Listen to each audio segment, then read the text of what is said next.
ఇది దొండకాయ మసాలా కర్రీ. దొండకాయ మసాలా కర్రీకి కావాల్సినవి దొండకాయలు. ఫస్ట్ దొండకాయలు బాగా కడుక్కొని ఆ చివర ఈ చివర కట్ చేసి మధ్యలో 4 కింద చీరుకోవాలి. మనం గుత్తి వంకాయ ఎలాగా మధ్యలో కట్ చేసుకుంటామో మొత్తం విడిపోకుండా అట్లా కట్ చేసుకోవాలి. దీనికి కావాల్సిన మసాలా 2 స్పూన్లు నువ్వులు, 2 స్పూన్లు గసగసాలు, 2 స్పూన్లు పుచ్చకాయ గింజలు, వాటర్ మిలన్ సీడ్స్ అన్నమాట. ఇవన్నీ కొబ్బరి, 2 కొబ్బరి ముక్కలు. పెద్దకాయ కొడితే చివరి డిప్పులా కొంచెం ఇస్తాడు కదా, అట్లాంటి 2 కొబ్బరి చిప్పలు అన్నమాట. ఇవన్నీ ఒక గంట ముందే నానబెట్టుకోవాలి. గంట ముందు నానబెట్టుకుంటేనే ఇది బాగా మిక్సీ అవుతుంది. మనం బాగా కట్ చేసుకున్నవి అలాగా బాణాలు పెట్టుకొని 4 స్పూన్లు ఆయిల్ పోసి అవి బాగా ఎర్రగా వేపుకోవాలి. 10 మినిట్స్ 15 మినిట్స్ పడుతుంది అవి దొండకాయలు బాగా వేగటానికి. అవి బాగా వేగిన తర్వాత అవి పక్కకు తీసుకొని అప్పుడు అదే బాణాల్లో నూనె మిగులుతుంది. అందులో 4 పచ్చిమిర్చి వేసి బాగా వేపుకోవాలి. అదే బాణాల్లో 1 స్పూన్ జీలకర్ర కూడా వేసి అది మొత్తం బాగా వేగనివ్వాలి. ఒక పెద్ద ఉల్లిపాయ, పెద్దదైతే ఒక పెద్ద ఉల్లిపాయ, పెద్దవి లేకపోతే 2 చిన్న ఉల్లిపాయలు కట్ చేసి పెట్టుకోవాలి. ఆ కట్ చేసిన ఉల్లిపాయలు దీనిలో వేసుకొని బాగా ఎర్రగా వేపుకోవాలి.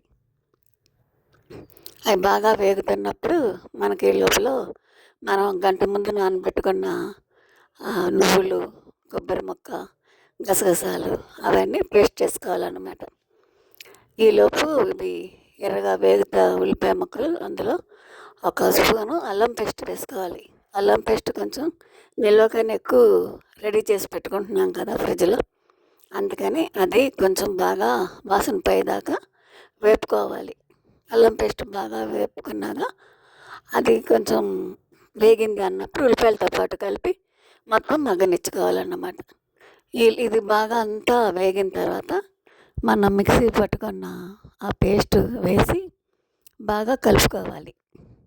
అదే జారులో మనం మళ్ళీ ఒక 3 గ్రేవీకి ఇంకా అవసరం పడుతుంది.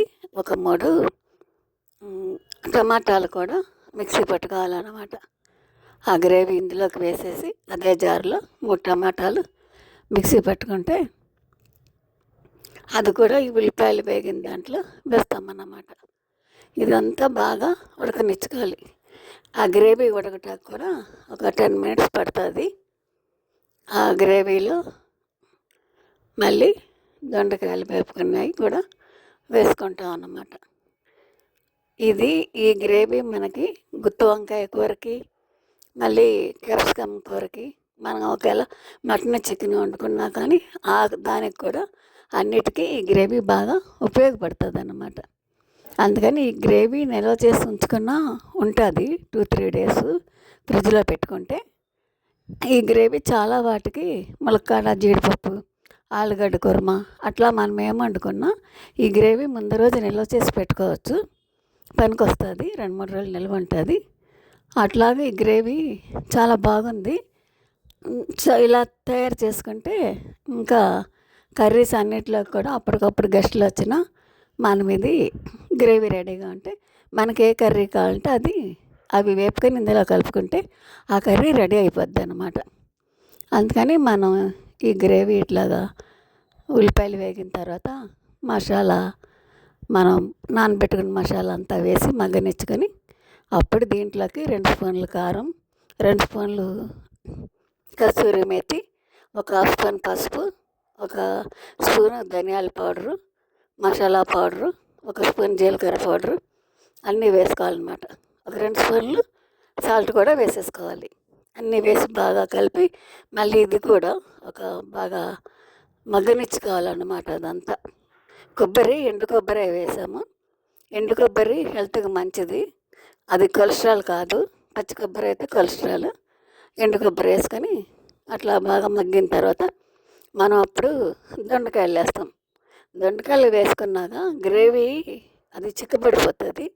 ఒక గ్లాసు వాటర్ పోసుకొని ఇంకా ఉడకనిచ్చుకోవాలన్నమాట.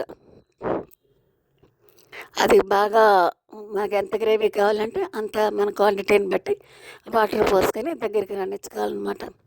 అది బాగా అట్లా ఉడికితే మన రైస్‌లోకి ఇది బిర్యానీలోకి, చపాతీల్లోకి, ఫ్రైడ్ రైస్‌లోకి అన్నిట్లోకి కూడా ఈ కర్రీ చాలా బాగుంటుందన్నమాట.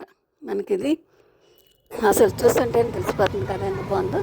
రైస్‌లోకి అది అన్నిట్లోకి చాలా బాగుంటుందన్నమాట ఈ కర్రీ.